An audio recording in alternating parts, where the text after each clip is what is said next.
Right then, welcome back to another gameplay video. This one is for Raiden Fighters Aces on the Xbox 360. Now, the first thing we'll do is a new feature I've introduced. Inadvertently, I guess. Smile for YouTube.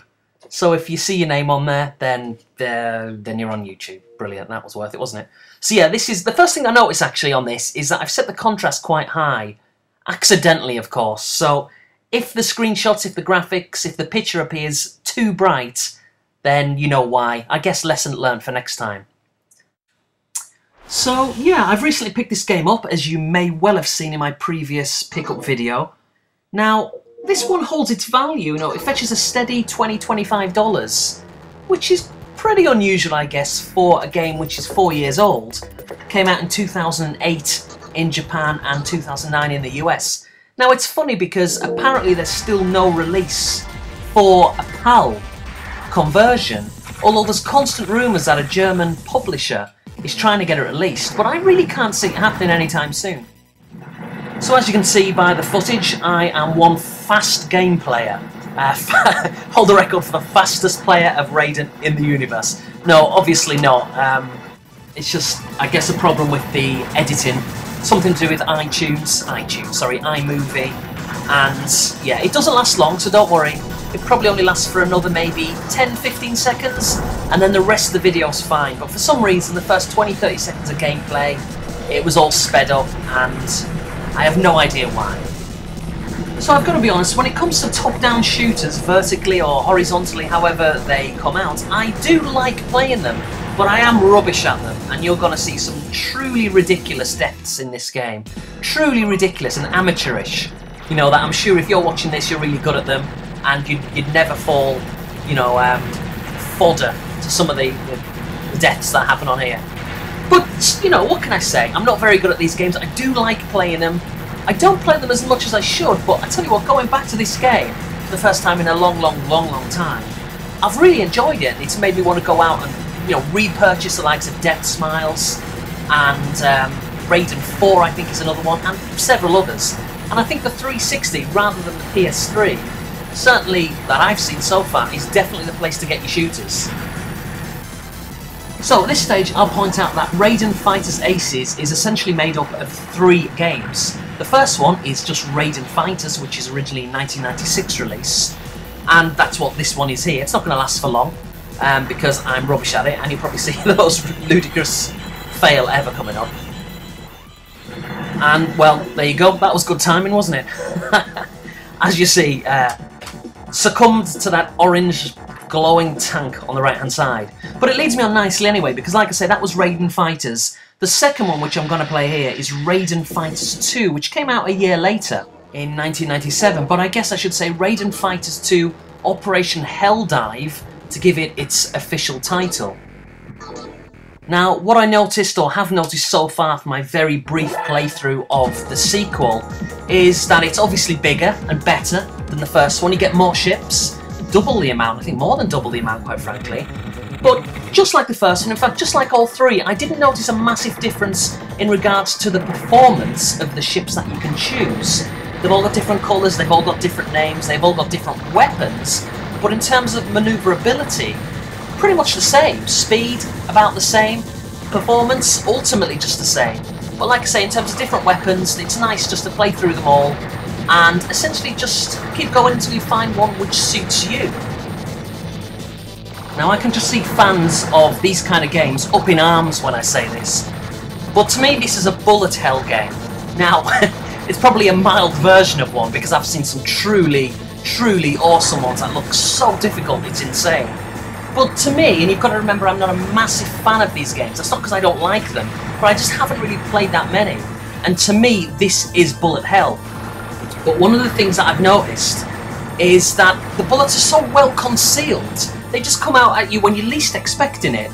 And it makes it challenging. It really does. It's frustrating, but it's never frustrating to the point of ranting and raving. You always want to study what's happening, you want to learn the pattern of the bullets and do it again. And you know, I'm usually kind of, when it comes to especially first-person shooter games, definitely one to start ranting and raving. Not necessarily outwardly in terms of being vocal, but definitely inside it annoys me. But I didn't find it with this. I mean, I saw the game over screen every 10 seconds, but it didn't bother me. Every time it finished, I just wanted to have another go. And that's a sign of an absolutely fantastic game, quite frankly. Now, another really nice, unique, if you like, touch is that if you switch your TV around, literally on its side, or monitor, but TVs I guess is what most of us are going to be using, you can actually play the game in its original format, which is horizontal. And it just adds a nice little touch, I think. Now, I didn't do that. I couldn't be bothered with the physicality of getting my TV and turning it on its side. But I thought that was quite nice. You know, that was how the original game came out in the arcades. You know, as a horizontal shooter, rather than what you're seeing now. The vertical top-down shooter. And yeah, that's just a nice little thing to do. All you've got to do is, as the game's going on, pause the game, go into the options menu, turn your TV round, unpause it, and then play how it was meant to be. So yeah, nice little touch. Probably not going to affect the gameplay as such, although, as I say, to play in its original format, it's quite a nice little extra thing to include in the game, I think. So as I touched upon before, this game is only available, as it stands, in America and in Japan. There possibly may be a PAL version, but, you know, we'll see on that. I can't really see it happening, but knowing me, it'll probably be announced tomorrow. But as it stands, it's probably unlikely based on the fact that, you know, it's a 3-year-old game, and what's the point really now releasing it? So if you're in PAL regions, you either need an American or Japanese console, or possibly mod your PAL one, if you can even do that in this day and age. I'm sure you can. But in terms of price and availability, it's not rare, but it commands a steady, yet cheap price of around about $20, and that's probably including shipping as well. I mean, I'm just looking at Amazon right now, and you're looking at 35 brand new, but I wouldn't bother doing that because you go on eBay and you'll pick up a copy for 20. I mean, I paid, I think, just under $20. And I guess at that price, you certainly can't argue, as I get a nice little achievement there. 50G as well. Crikey. It's very generous. I don't even know what I did. So I think this game will definitely be worth keeping an eye on if you're interested in shooters. And also, not just that, but also in regards to price. Because what we do see a lot is shooters going up in value as the years go by. So it'll be very interesting to keep an eye on this one. And maybe in, I was going to say 5, maybe that's a bit generous, but you know, 10, 15 years, etc. Maybe this one could possibly, you know, become a little bit more sought after, a little bit more valuable. But for now, as I touched upon, you know, it kind of commands a pretty straightforward $20. But in saying that, you know, $20 for a 4-year-old game, I mean, that's maybe an indication that it's going to raise in its valuation over the years. Because usually, you know, a 4-year-old game, you're not looking at $20. I'm looking about 5 or 10.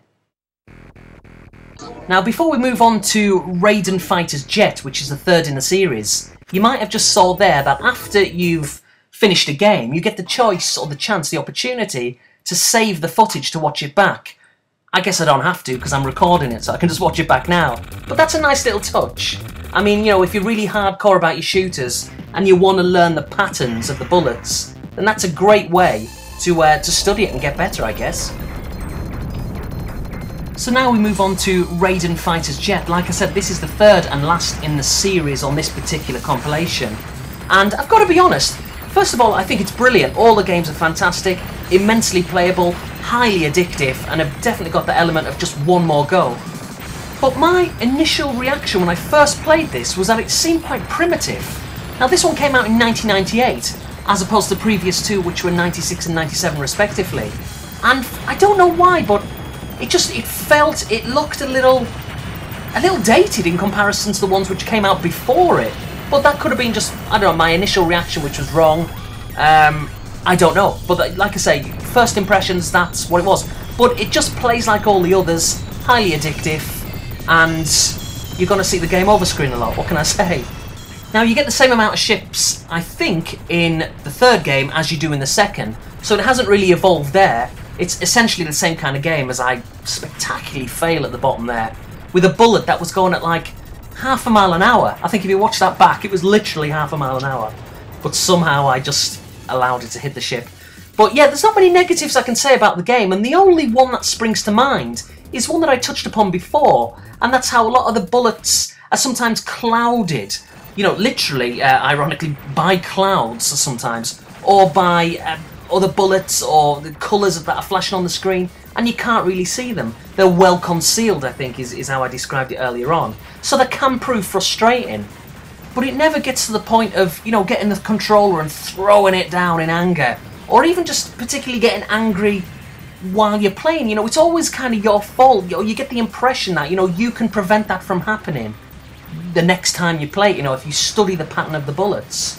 So there's definitely a lot of longevity into this game, without question.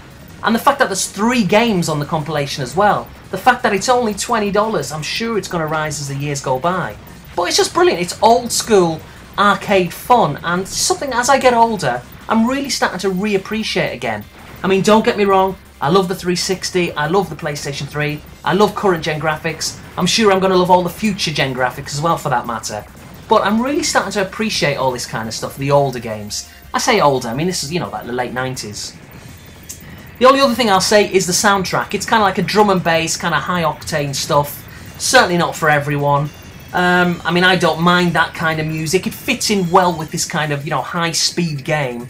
But it's certainly not going to be to everyone's taste. But you could say that about anything. So I'm going to wrap this up by saying, obviously, I'm not a massive shooter fan, so you have to take a lot of what I say with a pinch of salt. But I enjoy it. I enjoyed this game, and without question, I'm going to investigate future shooters as well. So yeah, definitely pick it up. It's cheap. Why not? See you later.